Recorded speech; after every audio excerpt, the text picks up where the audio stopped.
Morning, beautiful. It's great to see you. It's good to be out here on a day when there are literally no clouds in the sky.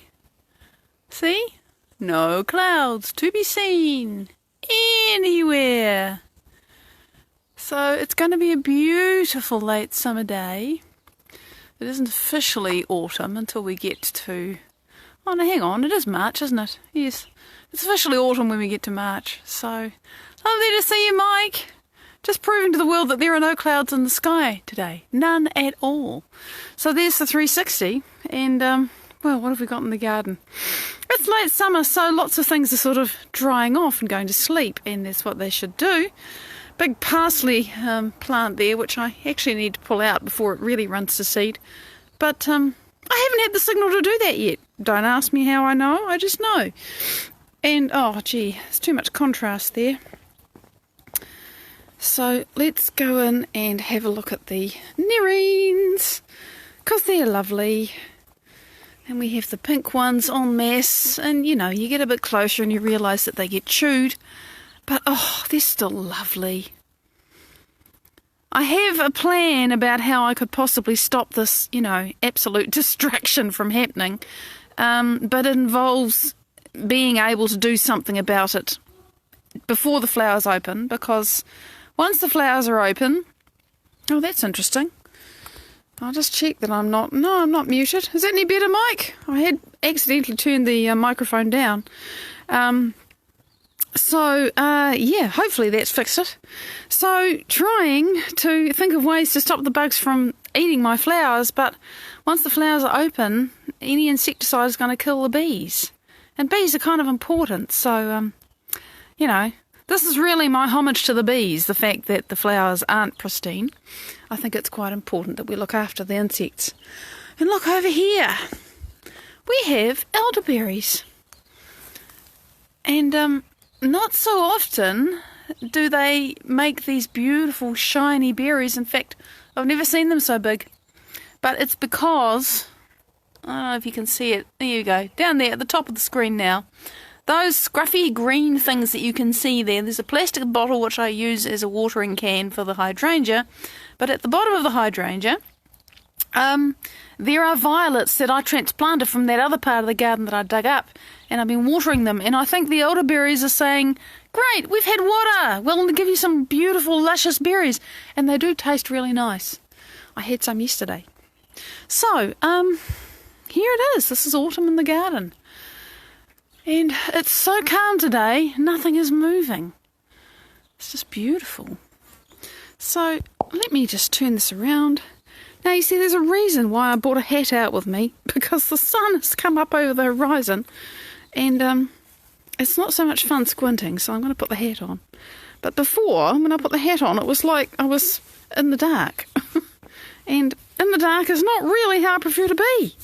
Okay, so, dancing between the sun and the shade. And today I want to talk about ease, and it's in the context of overcoming yourself, which really we have to do to create or change anything, right? Whenever you want to go from where you are to somewhere that you're not yet, you're always going to bump into the parts of yourself that aren't going there. That's why you're not there yet, because some part of you is not going there. And it might have not been going there for the last day, or it might have not been going there for the last 3 decades. You don't know until you try. And so we encounter resistance, whether it's inside ourselves, emotional stuff, or whether things just keep on not working out, right? Whether the resistance is outside of us. That's just what happens. And at the point where things start to get difficult, we have a choice about how we're going to react and respond. Because it's human, when things get difficult, to do more of what you're used to doing, harder and faster. That's what I learned from Dr. Joe. That's what we do in survival. And if you think about it from the point of view of an antelope running away from a lion in Africa, that makes absolute sense. You run away from a predator, the same way you've run away before, and you run away hard and you run away fast. Because if you don't, your life is, you're going to die, right? So in survival, that's what we do. And more in that space, the thinking, rational, creative, working it out, speculative, looking at all of the possibilities and putting together the best option part of the brain, which is the frontal lobe, there's no blood flow there. Not much going on in the cortical regions either. All of the energy is going to the hindbrain, which is the reptilian brain, and that's the instinctual brain. It does things. Those are the automatic programs. Like riding a bike, same thing, running away from a predator. You've got to know how to do it when you need to do it. You don't want to have to think about it, right? So when we're under stress or pressure or threat, that's the part of the brain that gets the blood flow and the attention, and we stop thinking. So that's why when you're in a lot of pain, or when somebody's being horrible to you, or whatever it is, and good morning everyone, it's lovely to see you jumping on, you react instinctively. So that's the sympathetic nervous system, right? That is the fight or flight response, and it's just going to do that because that's what we do. The other option is counterintuitive. The other option is, how do I put this? And this is in the context of pushing through, right? Pushing through is not too different from running away from a predator. There is a barrier, there's something in the way. That's very similar to, I've got a lion behind me and there's a big tree in front of me and I've got to go around it or over it or through it or something. Same kind of situation. If you've got a barrier inside yourself or outside yourself, it's very human to push harder and try harder and do it faster. Do what you know, more and harder. But that is always about effort and struggle. I got to try harder. I got to force. I got to coerce. I got to manipulate. I got to make it happen anyway. I got to climb over other people. All of those things are survival reactions. That's just what happens when we're in survival. When we're in fear, when we're in sorrow, when we're angry or resentful or whatever. Those are survival emotions, and that's the way we react and respond when we do that. But if you want to create something new in your life, and you want that something new to be about love or about abundance or about wholeness or about joy or about whatever it is that you want, it's kind of hard to climb over people and, force or manipulate or coerce or chase or whatever it is. And then you get there and it's all about love. It doesn't work like that. You have to create it differently. But it's counterintuitive because it's so natural and evolutionarily programmed for us to do that other thing. So the thing that's counterintuitive is called ease. And really what that means is that you are not giving in to the instinctual habit, desire, program, automatic response of, I got to push harder, I got to try more. Because that's struggle, right? That's effort. And so you have to find a different way. And for me, that often means, first of all, actually being willing to acknowledge that, hey, this is hard. I've done everything I can. I haven't got anywhere. I'm still trying. Oh, God, this is hard. And that's not about wallowing in victimhood. It's just an honest admission that this is challenging. And then avoiding the judgment of yourself that you tend to immediately go, oh, why haven't I sorted this out? What's wrong with me? What am I doing wrong? What have I missed? It's very easy for us to go back into kind of flogging ourselves or punishing ourselves or trying harder and harder, pushing more to get through. And that's not ease, that's struggle. So there's this dance inside us about, well, how do I do this? And it's very easy because we have a critic inside our head, and that's the rational analytical mind. But the critic, the rational analytical mind, only has whatever it is that is there all the things the experiences we've had up until now, the how we've done things up until now, the what's worked up until now and what's failed up until now. And if you want to go somewhere that's not anywhere like where you've been up till now, you probably can't go there the way you've gone places up until now. So you're looking for something that's outside the box. And if you're in stress, if you're pushing and trying and doing what's automatic, you're only getting what's in the box. So that's the challenge there, is to realise that if I am pushing and trying and efforting and struggling and beating up on myself and flogging myself or feeling depressed or feeling despondent, any of those things that aren't about kind of being in a graceful state of owning where I'm at and accepting even when it feels like crap, right? But not giving in. It's a very delicate dance sometimes. To have will, to have determination, to apply yourself, to insist, no, I'm not going to give in to this, but I'm also not going to flog myself about it.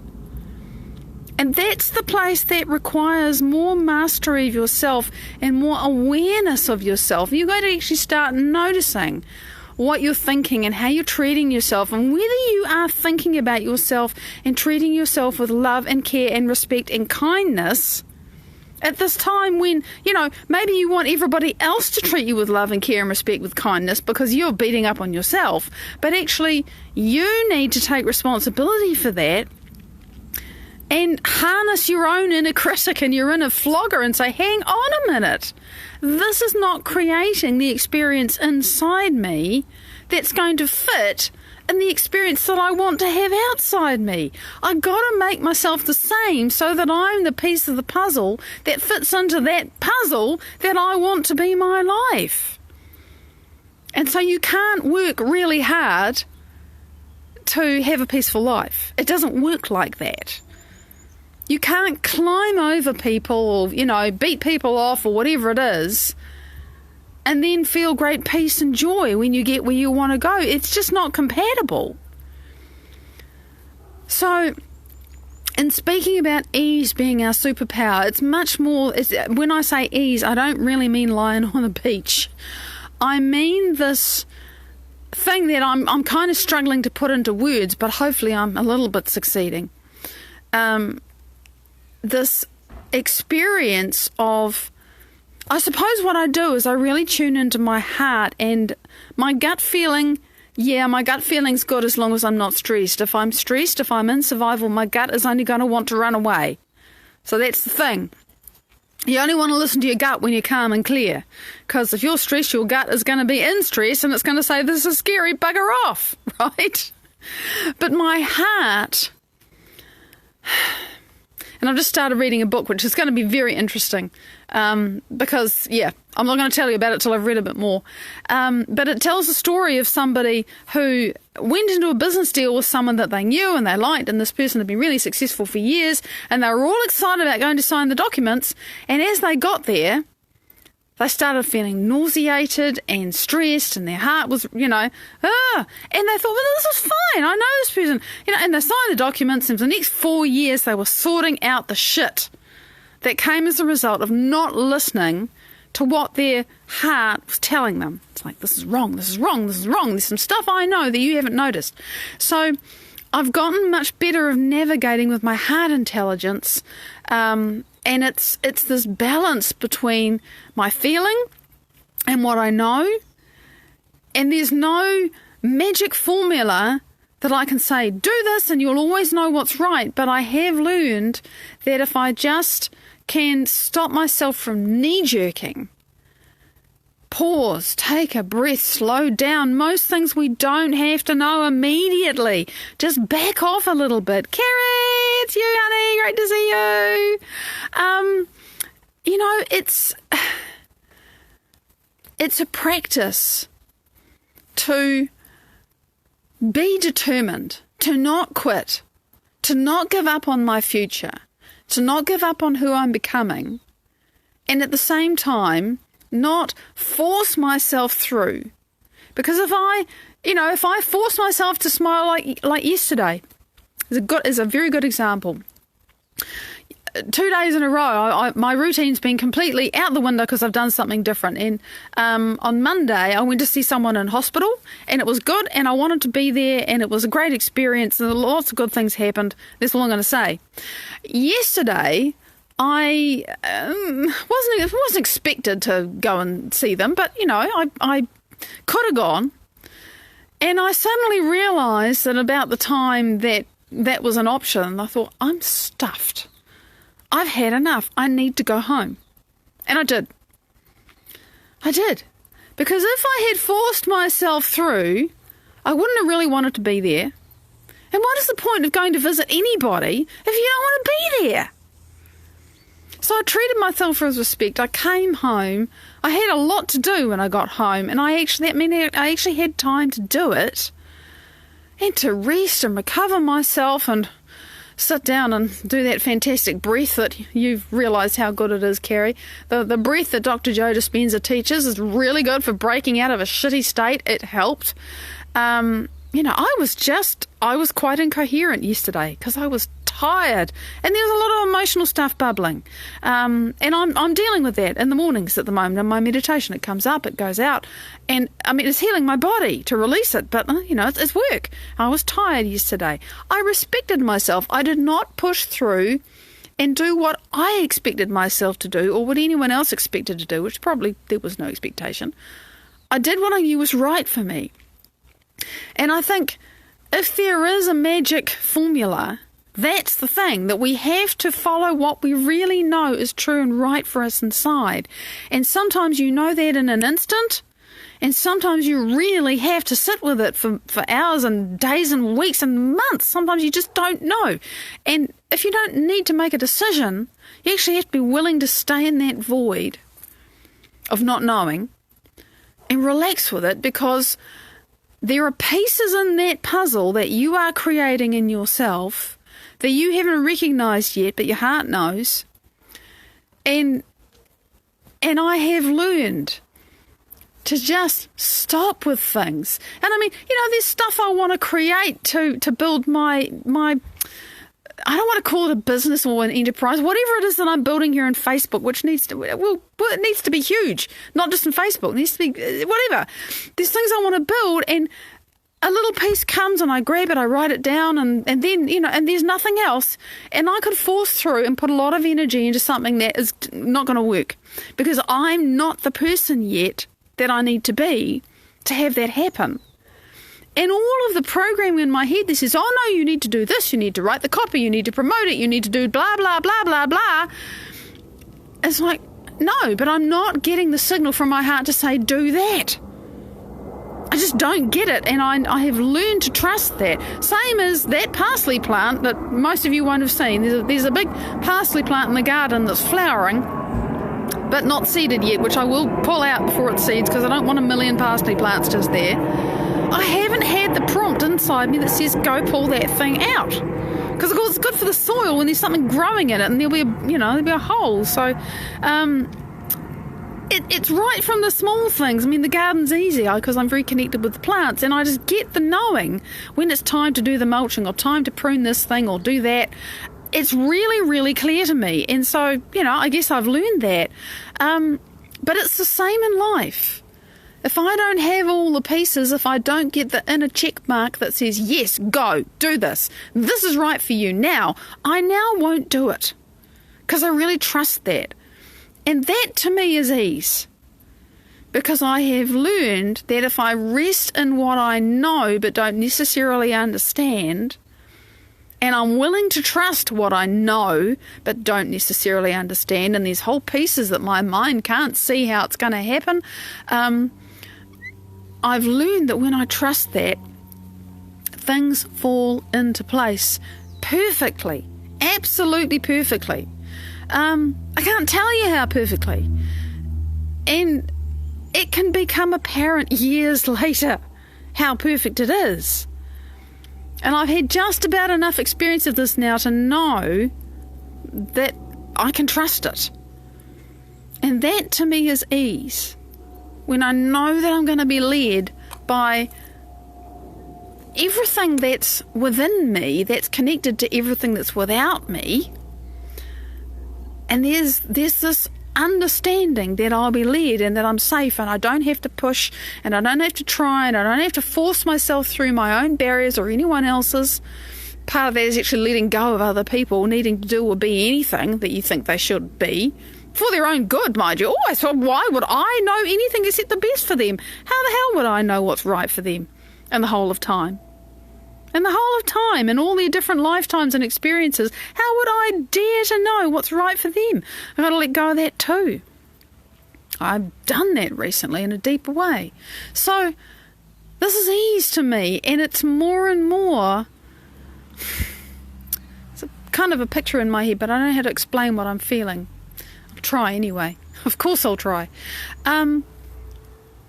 It's like the whole universe is holding this little dandelion puff in its hand. And I'm the dandelion puff. And at the same time, as the dandelion puff, I can move the entire universe with my thought, with my intention. There is this dance, there is this collaboration. Linda, it's you! Good morning, sweetie! There's this partnership, there's this interaction. And when I'm able to use my grace, as you said, Mike, when I'm able to relax and trust what I can't see but what I can feel and know, that's ease. Because the more I relax into that, even when I am stuck in myself, the more I know I'm going to move through it and I don't even need to fight my own barriers. I just need to keep doing what I know works for me even when I don't feel like it's working right now. Because it does, and there's a lot of stuff I can't see that's outside of that hand that's holding me, the dandelion puff. But, you know, the hand is not holding me anywhere, it's just supporting me. And as I become more of the beingness of what I want to be and what I want to have and create and do in my life, it finds me. I'm having some big things land right now, which I'm not going to tell you about yet. But it's happening. It does work, you see. I know now. I'm still learning how to create, but I'm seeing not little breadcrumbs anymore. There's some big old things that are starting to land, and it's kind of amazing. So that's my rave about ease. It's quite different. You know, if you go back through Facebook, I don't know, a couple of years back, you find what I was saying about ease a couple of years ago is very different. I'm glad to hear that things are shifting, Linda, because you don't really want them to stay the same, do you? And as soon as they're moving, you add your intention. You say, this is where I'm going. Not even where I want to go. This is where I'm going. This is who I am.